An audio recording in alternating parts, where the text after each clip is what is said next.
Assalamualaikum warahmatullahi wabarakatuh. Selamat pagi pemirsa Tawakal yang dirahmati Allah Subhanahu wa Ta'ala. Senang sekali saya Farid Hasan kembali menjumpai Anda. Dan pemirsa, di video tadi kita lihat itu adalah salah satu reka adegan yang menimpa narasumber kami saat dia memiliki masalah dalam keluarganya. Dan alhamdulillah saat ini narasumber itu sudah hadir bersama kami bernama Mbak Uci. Assalamualaikum Mbak Uci. Waalaikumsalam, Farid. Selain Mbak Uci juga sudah hadir bersama kami Ustadz Ngatawi Al-Zastro. Assalamualaikum Pak Ustadz. Waalaikumsalam warahmatullahi wabarakatuh, Mas Faris. Ya, Pak Ustadz, kalau di video tadi kita lihat ini orang tuanya memaksa Mbak Uci untuk bercerai. Tapi sebelum saya tanya dulu dari sisi agamanya seperti apa, Mbak Uci, apa alasannya orang tua Mbak Uci memaksa Mbak Uci untuk bercerai dengan suami? Jadi awal kisahnya itu sebelum saya menikah, saya mempunyai usaha, Mas Farid. Usahanya itu ya alhamdulillah berkembang. Dari berkembang itu saya mengenal lah calon suami saya yang pertama nih, gitu kan. Tapi setelah menikah, itu usaha saya bangkrut. Nggak ada yang namanya tahapan 1, 2, 3 tuh nggak ada, langsung brut, gitu loh. Langsung aja jatuh. Langsung ambruk. Gitu kan. Nah akhirnya orang tua saya menyalahkan, gara-gara lu nikah sama itu laki-laki, usaha jadi bangkrut. Tuh. Jadi orang tua beranggapan setelah menikah justru membawa sial gitu. Nah itu dia. Cuma kan saya selalu berpikir bukan itu. Saya bilang memang udah jalannya. Saya bilang gitu kan. Toh dulu juga sebelum orang tua enak, ibaratnya susah dulu kan. Seperti itu.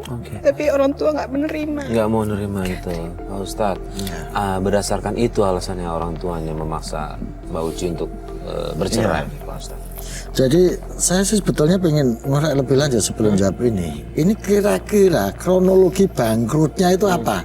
Misalnya kalau warung tiba-tiba sepi, atau modalnya kemakan untuk kebutuhan lain, atau gimana sih Mbak ini ceritanya? Jadi bangkrutnya tuh kok tiba-tiba gitu loh. Kira-kira ini bayangannya kan? Aku belum bisa bayangin nih Mas. Atau mungkin kena misalnya mohon maaf kena bencana gitu, ininya terus hilang semua. Atau gitu. Warungnya tiba-tiba sepi. Nah kalau memang usaha warung, ini usahanya dulu apa ini Mbak Uci ini? Saya dulu subsidi barang ke daerah wilayah ya, wilayah.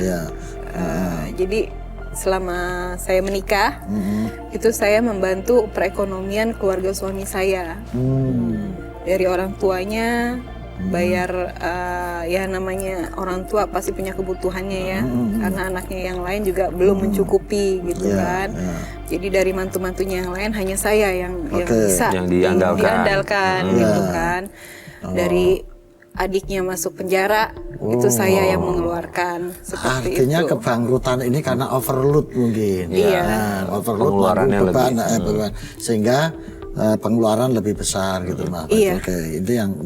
Jadi kalau Mas Farid tadi nanya gimana hukumnya atau pandangan Islam orang tua yang menyuruh cerai ini. Jadi ada kisah nih Mas Farid. Jadi suatu saat ini Ibnu Umar, anaknya Sayyidina Umar, Abdullah bin Umar, tanya kepada Nabi, ya Rasul, ini bapak saya nyuruh saya cerai ini. Gitu. Saya disuruh cerai dengan istri saya. Nabi menjawab, ya sudah ikuti orang tuamu. Gitu. Terus dari salah satu hadis yang diriwayatkan dari Abu Darda juga menceritakan hal yang sama. Sahabat bilang kepada Nabi, ya Nabi, orang tua saya minta saya untuk bercerai. Nabi bilang, orang tua itu adalah palang pintumu, atau pintu kamu menuju surga, maka ikuti orang tua itu. Bahkan cerita tentang Nabi Ibrahim juga sama dikisahkan ketika datang ke istri Nabi Ismail, ditemuin, terus Nabi Ibrahim pesan ke Ismail, kamu ganti palang pintu aja ya istrinya. Artinya apa? Kalau ada perintah cerai menurut hadis-hadis ini, maka kita boleh disarankan untuk mengikuti apa kata orang tua. Tapi dalam salah satu kitab Imam Ahmad menyebutkan bahwa ketika ada yang tanya, bolehkah kita menuruti orang tua untuk bercerai? Imam Ahmad bilang, jangan turuti orang tua. Terus yang bertanya bilang, tapi hadis-hadis ini Sayyidina Umar ketika bilang seperti itu kita nuruti Umar. Imam Ahmad bilang, karena orang tuamu belum seperti Umar.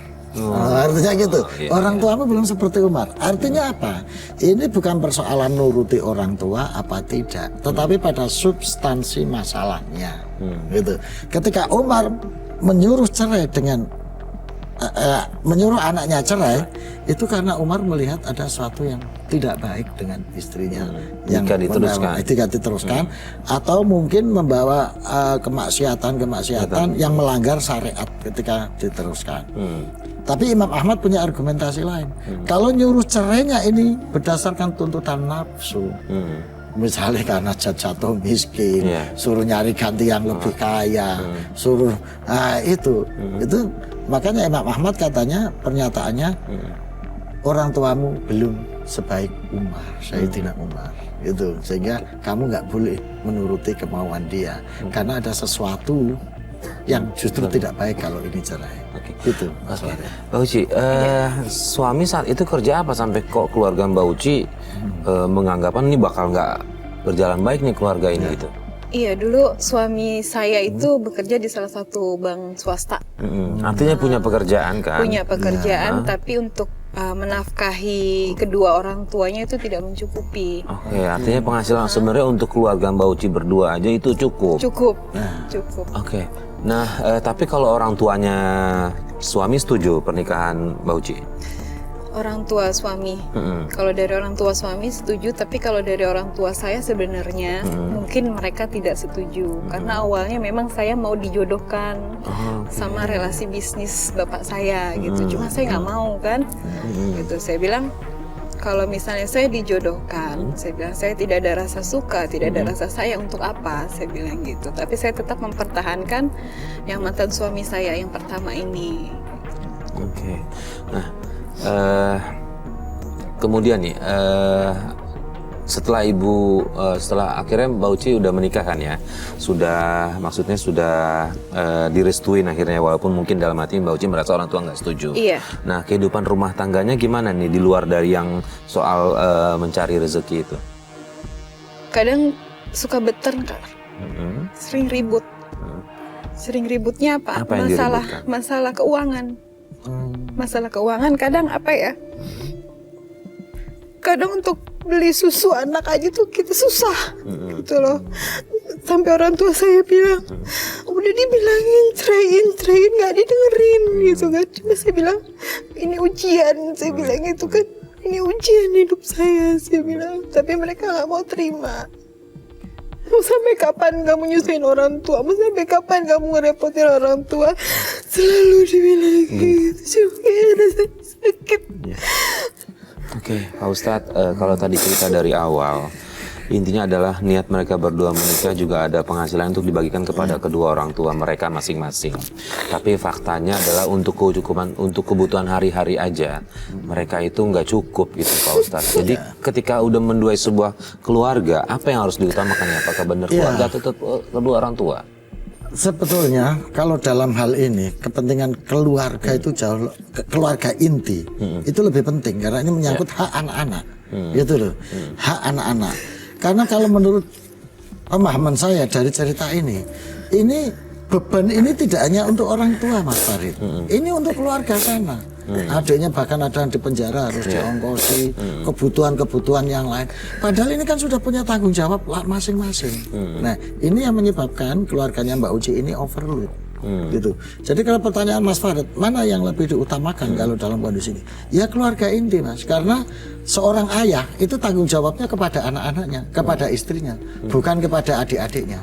Itu bukan kepada saudara-saudaranya. Gitu. Kalau kepada orang tuanya, dia tetap punya tanggung jawab, tetapi itu sifatnya hanya berbakti, hanya mengabdi, hanya hormat. Nah, kalau dalam hal memenuhi kebutuhan-kebutuhan yang seperti ini, itu harus disesuaikan dengan kondisi anak ini. Jangan sampai mengorbankan yang utama, gitu ya, daripada untuk memenuhi kebutuhan yang sekunder. Apalagi kebutuhan untuk ini kalau saya lihat kan bukan kebutuhan sekunder, kecuali kalau ibunya memang sakit parah. Kalau untuk memenuhi kebutuhan keluarga ini harus lebih diutamakan kepada keluarga inti. Jangan sampai yang inti dikalahkan oleh yang sekunder. Maka kalau dalam konteks ini penafsiran saya, ini kasus Sayyidina Umar. Berarti harus mengikuti orang tua, gitu loh, karena orang tua melihat ada kebaikan di situ. Ini kalau kita mau menginterpretasikan dari hadis-hadis itu. Tapi saya tidak tahu Mbak Uci ini pilih pilihan yang mana. Jadi Mbak Uci, orang tua Mbak Uci setelah menikah, jadi katanya udah mulai terang-terangan ya, mulai melihatkan sikapnya nggak suka sama suami ya. Nah, ada apa nggak yang masih teringat sama Mbak Uci, perilaku keluarga sama suami apa? Dari orang tua ke mantan suami. Gara-gara nikah sama dia, lo jadi orang miskin. Oke, itu yang paling terbesit ya. Di sini ini masih terus terngiang itu ya. Sampai akhirnya memutuskan untuk bercerai. Iya. Akhirnya mengikuti. Akhirnya saya mengikuti orang tua. Setelah orang tua pulang umroh, itu orang tua masih ada di sana ya, masih ada di Mekah. Saya telepon, saya bilang saya mengajukan cerai. Sampai orang tua bilang, alhamdulillah. Itu. Berarti apa yang dilakukan Mbak Uci ini, kalau menurut Pak Ustadz sudah tepatkah mengikuti orang tua? Ya, kalau lihat konteksnya dulu, ya. Kan tadi orang tua menyuruh cerai ini dalam konteks karena melihat itu tadi. Ada kekhawatiran-kekhawatiran itu. Jadi kalau nyuwun sewu, kalau menyuruh nikahnya nih didorong oleh nafsu hanya gara-gara nggak setuju, hanya gara-gara punya asumsi menjadi miskin gara-gara nikah, itu sih menurut saya bisa dirundingkan. Tetapi kalau orang tua ini melihat bahasa kasarnya anaknya dieksploitasi, anaknya menjadi beban tumpuan sehingga menanggung kehidupan yang di luar kemampuannya, sehingga ini caranya harus keluar. Tapi sebelum cerai mestinya ini diajak berunding dulu. Saya nggak tahu suaminya, diajak omongan dulu baik-baik gitu ya. Ini yang saya sebut bukan karena dorongan nafsu, kebencian atau dorongan pikiran-pikiran yang suudon itu tadi karena miskin. Mestinya diajak dulu, dijelaskan suaminya. Sebelum cerai kan harus diislahkan dulu mestinya. Ini kondisinya begini, kamu lebih punya tanggung jawab anak, istri daripada saudara. Bisa enggak hidup bareng lagi, memulai dari nol, tapi untuk menghidupi keluarga. Bukan berarti nggak peduli sama saudara, bukan berarti lupa sama orang tua, tetapi ini ada yang lebih penting. Nah, mestinya digituin dulu Mbak sebelum cerai, sehingga perceraian itu betul-betul terjadi untuk kemaslahatan, bukan karena nurutin nafsu gitu. Oke, kemudian akhirnya bercerai. Sudah ada anak dari itu? Sudah ada 2. Iya. Laki-laki perempuan? Laki-laki dan perempuan. Laki-laki dan perempuan. Nah, setelah berpisah, kemudian butuh berapa lama nih Mbak Uci untuk memutuskan membuka hati lagi buat pria lain? Nggak lama sih Mas Farid, setahun terus saya sudah menikah lagi. Sudah menikah lagi? Iya. Terus gimana kehidupan rumah tangganya setelah menikah lagi? Setelah menikah, saya pikir bisa menjadi lebih baik gitu kan, karena memang suami yang kedua ini perekonomiannya lebih mapan lah. Tapi mungkin ada kesalahan di saya menutupi. Menutupi apa? Menutupi di orang tua kalau saya ini adalah istri ketiga. Jadi orang tua nggak tahu kalau Mbak Uci itu adalah posisinya istri ketiga? Iya.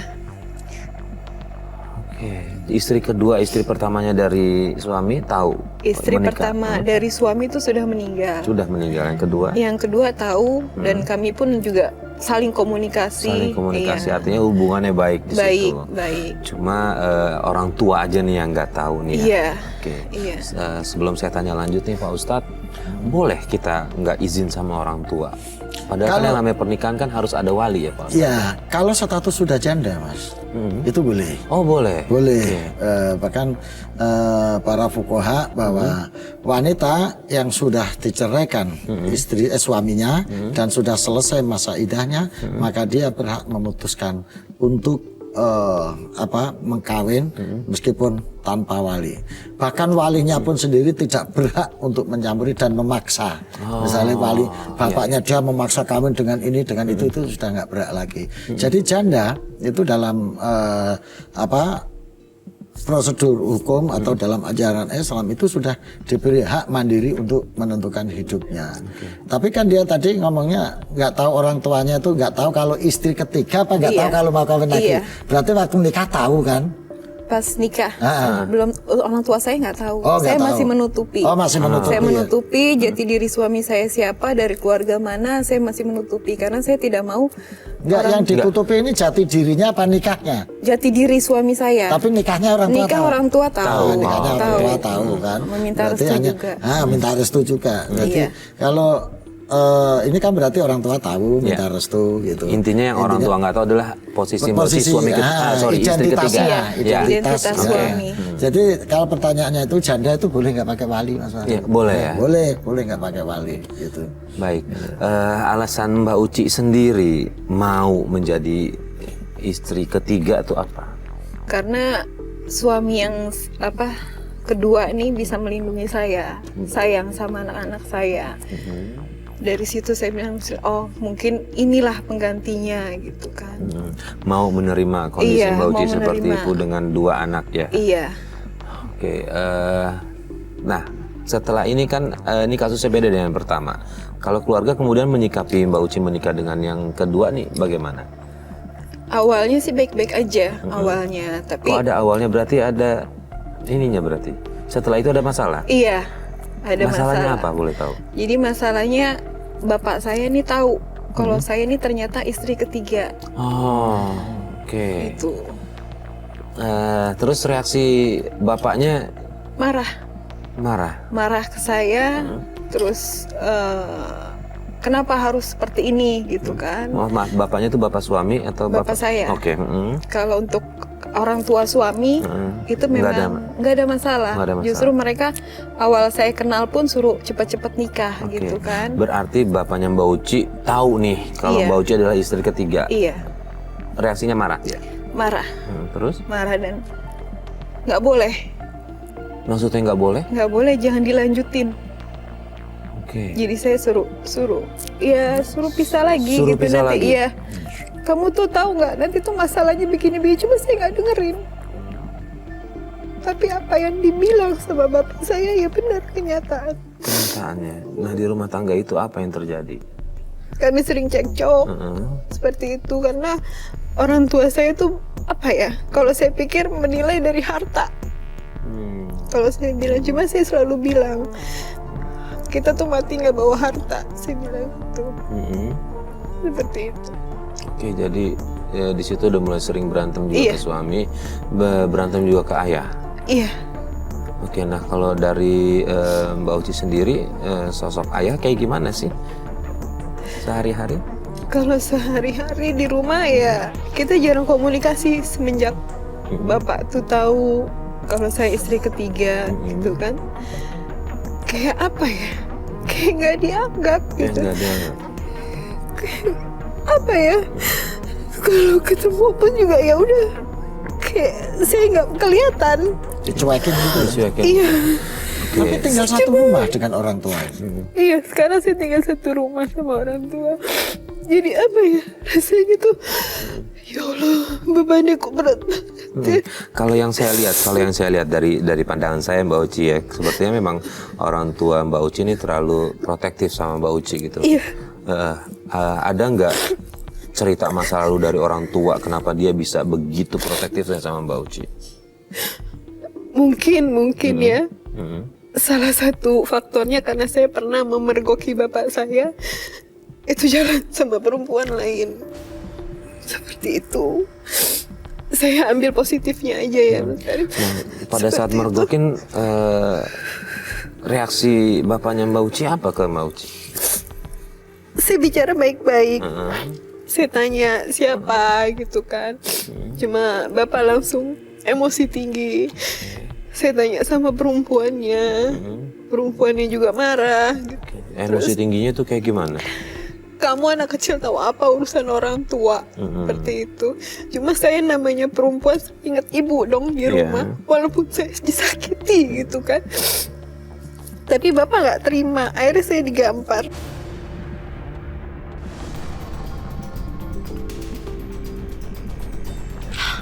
Berarti bang, itu kayak mirip ayah saya deh. Nih bang. Ayo, siap. Makasih ya. Ayah ngapain di sini? Dia siapa ya? kamu ngapain di sini? Mas, dia siapa? Heh, harusnya saya yang tanya. Kamu siapa? Udah, biarin aja. Ayah selingkuh. Kenapa ayah selingkuh? Kasihan ibu ya. Kamu sudah berani ya? Hajar kamu.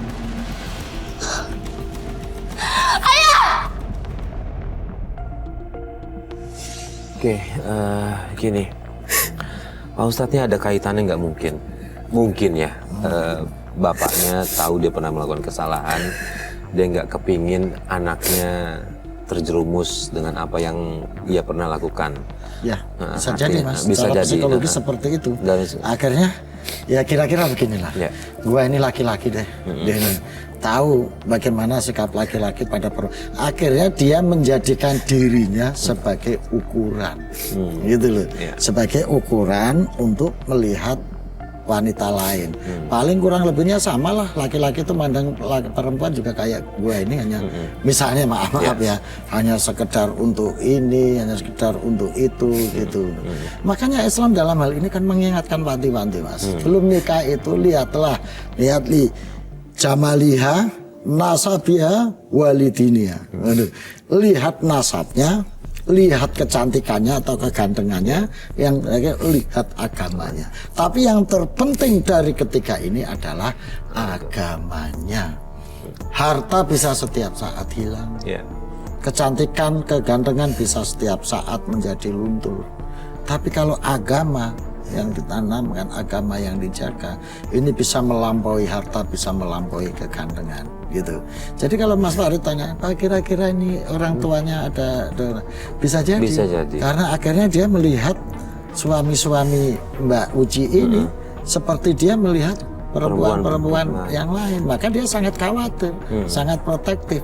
Ada celah sedikit, bukan membenahi gitu ya, bukan membenahi, mantunya disuruh bener, diajak ngomong yang baik, dirubah yang benar, dicari solusinya, tapi malah solusinya sedikit-sedikit cerai, sedikit-sedikit cerai, gitu loh. Nah, ini menurut saya ada faktor bisa itu, jadi ya, bisa jadi. Maka dalam kondisi seperti ini kan dari awal sampai akhir goncang terus, Mas. Geseh terus. Maka Mbak Uci saya sarankan kalau mencoba ini, geseh nyoba ini, pijakan kecantikan, pijakan harta, pijakan pendapatan, goyang terus. Agama. Cobalah. Agama dalam pengertian moral, etik, spirit agama. Bukan semata-mata simbol, teks, maupun formalitas agama. Atau yang hanya terlihat rajin doang agamanya, misalnya rajin sholat, tapi sebenarnya kelakuannya enggak. Agama dalam pengertian ya spirit, ya akhlak, ya laku hidup, ya apa hati, gitu. Kembali ke situ, agama sebagai pembersih hati, penata laku dan pembimbing bersikap, tidak semata-mata simbol dan formalnya. Gitu. Nah sekarang Mbak Uci hubungan sama suami dan juga sama orang tua gimana nih? Hubungan sama suami. Setelah tahu orang tua meminta Mbak Uci untuk pisah, tahu kan tapi suaminya kalau orang tua Mbak Uci pengen suruh pisah. Gimana sekarang hubungannya? Hubungannya kita sekarang lagi proses, Mas. Proses maksudnya? Pisah.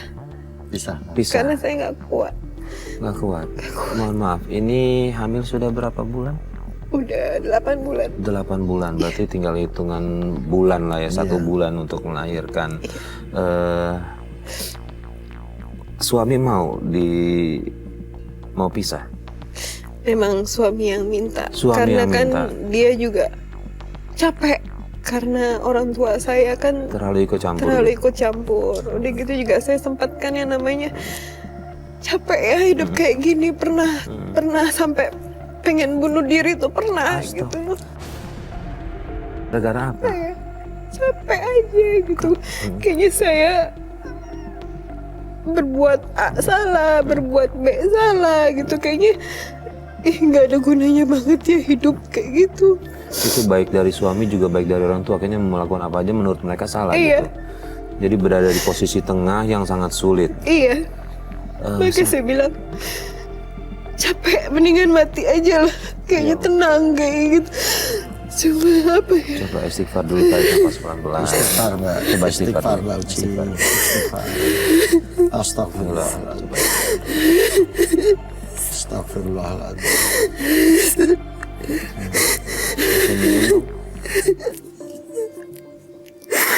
Kayaknya salah mulu.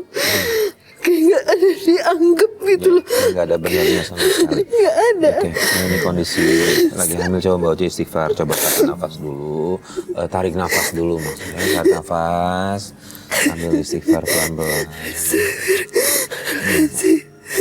Nah Mbak Uci berarti anak yang menyadarkan Mbak Uci untuk tidak melakukan bunuh diri seperti itu. Iya. Ya Allah Pak Ustadz nih Mbak Uci masih dilindungi sama Allah melalui Masya anaknya. Allah. Berarti masih diberi umur panjang, diberi kesadaran, diberi kesempatan untuk melakukan taubat kembali, Mbak Uci. Iya. Nah, Oke, Mbak Uci, setelah orang tua menyarankan untuk cerai sampai Mbak Uci memutuskan untuk bunuh diri, nah posisi suami apakah masih tinggal satu rumah atau Enggak, kita udah nggak satu rumah. udah nggak satu rumah? Iya, udah pisah. Udah pisah. Udah pisah. Terus masih ada kontak-kontakan kah? Gitu telepon-teleponan gitu? Telepon atau WA? Enggak. Nggak ada. Terakhir tuh WA, ya beliau yang minta pisah. Minta pisah. Iya, saya. Oke. Nah saya dengar juga katanya Mbak Uci di usia kehamilan yang 6 bulan itu sempat pendarahan. Itu Iya. kenapa gara-garanya? Ya karena saya udah nggak kuat. Ngadepin ini semua saya nggak kuat, Mas. Nggak kuat menemukan fakta baru kah atau apa gitu? Iya. Apa? Dan ternyata saya istri kelima dari Istri 7 istri. Bukan yang ketiga tadi. Kan. Kelima dari 7. Di sini sakit banget. 7 istri ini masih statusnya istri semua apa? Ada yang dicerai cuma tuh. Jadi, padahal ini tafsiran ini Mas. Iya, Jadi masna wa sulasa wa ruba. Jadi beberapa ulama wawu ataf ini ditafsirkan alternatif 1, 2 atau 3 atau 4. Tetapi dia menafsirkan bukan atau tapi dan. Oh, 2 dan 3 dan 4. Ya. Berarti berapa itu? 2 dan 3 5 dan 4 9. Berarti itu tafsiran Memang dia, beliau makanya maunya dia sampai nggak 9. menceraikan sampai 7 istrinya itu. Ini. Nah kalau untuk posisi yang nggak tahu nih Pak Ustadz, seperti Mbak Uci ini gimana nih dalam Islam nih Pak Ustadz? Nggak ngaruh. Nggak ngaruh. Istri keberapa pun dia nggak ngaruh. Yang jadi perdebatan khilafiyah dalam fikih itu cuma jumlahnya. Jumlahnya ini 9 apa? 4 itu. Gitu. Nah alasannya dia bohong tuh apa ya Mbak Uci pernah nanya? Kalau untuk masalah bohongnya, saya belum tahu kenapa gitu kan. Cuman dari masalah yang kemarin, itu saya baru tahu kalau ternyata ada 7 gitu kan. Jadi itu Kayaknya yang di sini, aduh ya Allah, kok begini banget ya kayak gitu aja. Oke, nah setelah itu dia memutuskan untuk menceraikan Mbak Uci. Iya. Ngomong langsung atau Via WA. via WA? Via WA, saya coba telepon balik ke beliau, nggak bisa, nggak diangkat. Ya udah, saya juga nggak tahu beliau ada di rumahnya siapa, kayak gitu kan. Nggak ada sabar sama sekali. Nggak ada. Pak Ustadz, ini posisi sedang hamil sekarang 8 bulan. Dia dijatuhi talak tapi melalui pesan singkat WhatsApp. Ini gimana nih Pak Ustadz hukum? Kalau tahu saya talak itu harus kalam soreh dan langsung disampaikan saya talak kamu. Tapi kalau soal posisi menceraikan istri dalam keadaan hamil, ini berdasarkan riwayat hadis itu diperbolehkan, Mas. Jadi hadis ini berdasarkan hal ini berdasarkan pada hadis yang menceritakan bahwa Ibnu Umar, anaknya Sayyidina Umar bin Khattab, cerita kepada Umar bahwa aku akan menceraikan istri yang dalam keadaan haid. Terus Umar menceritakan, Sayyidina Umar menceritakan kepada Nabi bahwa anakku akan menceraikan istrinya dalam keadaan haid. Bagaimana? Nabi menjawab, jangan, tunggu sampai dia suci atau hamil. Nah, atas kejadian ini, atas peristiwa ini, kemudian para ulama sepakat bahwa menceraikan istri itu harus dalam keadaan suci atau hamil, gitu.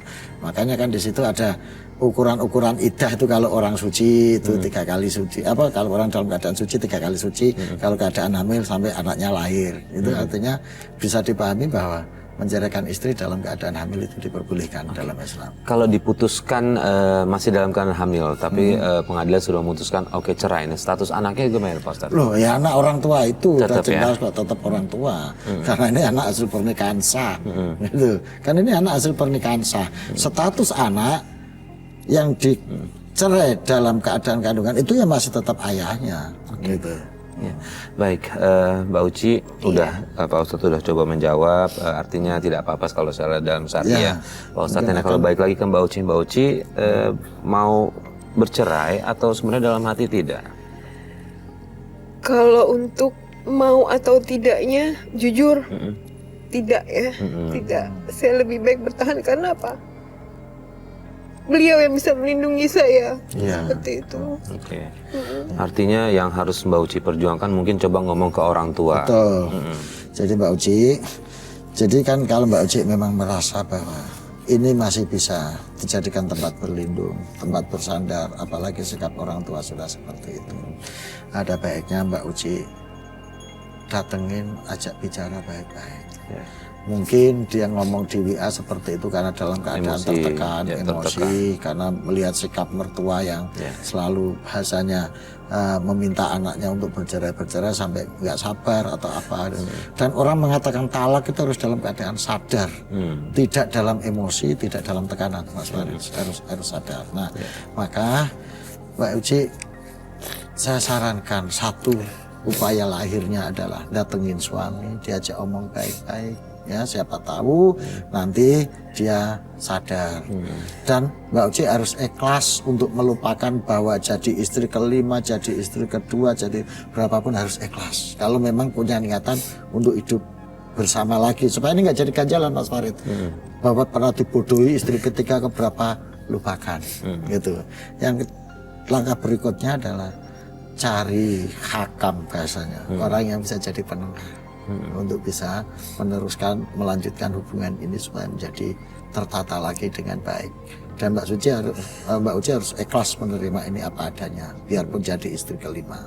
Nah, secara batinnya Mbak Uci yang istighfar, mohon ampun kepada Allah. Banyaklah istighfar, perbanyak istighfar, supaya hati kita, batin kita jadi lembut. Dan mudahan ini bisa menjadi Amin ya Rabbal pembuka jalan Mbak Uci untuk menjemput kebahagiaan baru dalam hidup. Terima kasih Pak Ustadz atas semua Sama-sama, nasihatnya. Terima kasih juga Mbak Uci sudah berbagi cerita ke kita. Mudah-mudahan coba diamalkan apa yang tadi Pak Ustadz sampaikan, biar Mbak Uci hatinya lebih tenang lagi, bisa berpikir jernih lagi. Karena ini semua demi kebaikan Mbak Uci dan juga keluarga Mbak Apalagi Uci. anak sudah dalam ya. kandungan, butuh Mbak Uci ini tenang, ya, supaya nggak terganggu anaknya. Iya, biar janinnya juga tumbuh kembang dengan sempurna. Betul, Mas Farid. Ya, terima kasih sekali lagi Pak Ustadz dan Mbak Uci. Sama-sama, Mas Farid. Dan pemirsa, akhirnya sampai di sini Tawakal. Terima kasih atas kebersamaan Anda. Saya Farid Hasan undur diri. Wabillahi taufiq wal hidayah. Wassalamualaikum warahmatullahi wabarakatuh. Waalaikumsalam.